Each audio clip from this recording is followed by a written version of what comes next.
Lanjutkan dialog, sebenarnya tadi sepanjang break sudah berlanjut ya dialognya, seru sekali tadi, ada yang ngomong neolib begitu tadi ya.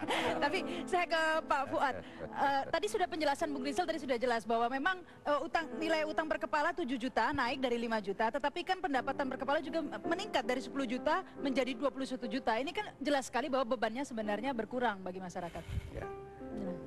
Kepada utang ini adalah satu tangan di bawah, ya, yang itu harus dibayar.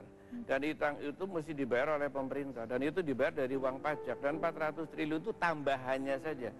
Kalau itu terus-menerus seperti itu, pada waktu kapan kita akan menjadi terbebas, kapan kita akan menjadi tangannya ya paling nggak di atas, paling tidak yang nggak di bawah tapi belum di atas. Tapi kalau ini kan terus-menerus ditambah beban seperti ini, masalahnya masalah martabat bangsa. Kalau keterusan itu sampai 50 tahun nanti itu juga baru akan lunas. Apalagi perhitungan tadi kan juga dengan PDB, pendapatan domestik bruto. Domestik bruto itu banyak dikuasai oleh orang asing. Sehingga kalau di yang 21 juta tadi. Bukan PDB, kan dirasiokan katanya kepada PDB ya. PDB itu kebanyakan di sini kan kepunyaan asing, kepunyaan juga kekuatan besar. Sehingga kalau di rata-rata itu pun tidak adil. Harusnya kepada GNP. Tapi ya fakta, kalau bicara utang ya utang. Udah utang itu dibayar nggak pakai rasio, utang itu dibayar pakai duit. Pada kenyataannya utangnya masih besar ini Bung Rizal.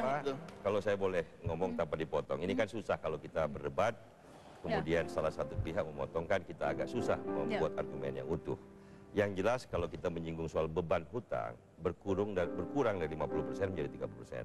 Nah tadi ada kekeliruan Pak Fuad lagi mengatakan bahwa kita didominasi asing segala macam. Kalau kita ngomong angka cuma 1,6% dibandingkan dengan PDB dari FDI yang asing sifatnya 1,6. Cina misalnya 4,6. PDB itu bukan dengan FDA ya. Saya lurusin aja. Terima kasih. Sebentar, kalau saya boleh tahu bedanya jadi susah kan kalau kita belum selesai ngomong. Baik, singkat saja kita dibatasi waktu. Karena saya nanti kalau tidak ngomong FDA, menyebutkan FDA seolah-olah FDA itu dari saya gitu. Baik, saya langsung beralih ke Bung Ara. Kita mengatasi masalah bangsa memang tidak bisa lepas bagaimana mengelola kekayaan alam kita dan juga soal hutang kita. Karena hutang kita itu kurang lebih 30% daripada APBN. Sangat membebani kita. Nah sekarang bagaimana kita mengatasi masalah hutang ini, kan begitu. Mengenai jumlah itu bisa diaudit, kan begitu. Dari audit BPK sudah sangat jelas jumlahnya berapa. Bagaimana kita mengatasi masalah hutang? Menurut kami itu bisa diaudit investigasi. Hutang-hutang mana yang bermasalah? Hutang-hutang mana yang ada nuansa KKN? Siapa yang mengadakan? Kenapa? Kita harus tahu hutang itu juga bisa terjadi antara yang memberikan utang dan mendapatkan utang. Itu ada commitment fee dan success fee.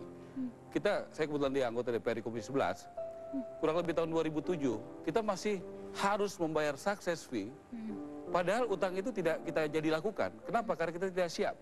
Itu bisa dibuktikan apa yang saya sampaikan, karena kita tahu persis. Artinya manajemen pengelolaan utang kita juga ke depan harus kita tingkatkan lebih baik lagi. Kalau kita, Rahma, ini ada satu hal yang bagus sebenarnya. Saya harus akui bahwa ini memang persoalan yang harus kita bicarakan. Tapi tadi Ara menyinggung satu persoalan yang bagus, yaitu misalnya yang juga dikatakan Prabowo berkali-kali pada debat ini kan substance, bahwa sumber daya alam. Memang di sini ada perbedaan visi, bagaimana sebuah bangsa bisa maju. Kalau kita lihat dari penjelasan Pak Budiono, kemajuan lebih terutama karena adanya kreativitas, karena hati artinya kerja keras dan daya tahan. Bukan sumber daya alam. Bukan sekedar sumber daya alam. Kalau kita lihat angka di APBN, kontribusi sumber daya alam terhadap penghasilan pemerintah kita itu 33%. 70 sekian persen itu macam-macam. Tetapi intinya bangsa seperti Jepang misalnya yang juga dikutip oleh Prabowo, dan saya kira Pak Fuad pun setuju, bahwa negara yang tidak punya sumber daya alam sekalipun bisa maju karena apa? Karena dia kreatif, karena dia bekerja keras. Tapi apa tidak terlalu jauh ini membandingkan dengan Jepang ini? Bukan, ini kan sekedar, jelas beda sumber daya. Ini sekedar dan contoh. Memang Jepang kebetulan tidak mempunyai sumber daya alam. Ini sekedar contoh, makanya kan Pak Budiono mengatakan anak-anak muda itu punya harapan. Harapan ini yang harus kita bangkitkan, kita kembangkan, sehingga kita menjadi bangsa yang kreatif. Itulah yang menentukan kemajuan. Baik, itu intinya kita akan lanjutkan nanti. Pemirsa, apakah Kabar Indonesia Malam akan kembali setelah pesan-pesan berikut ini.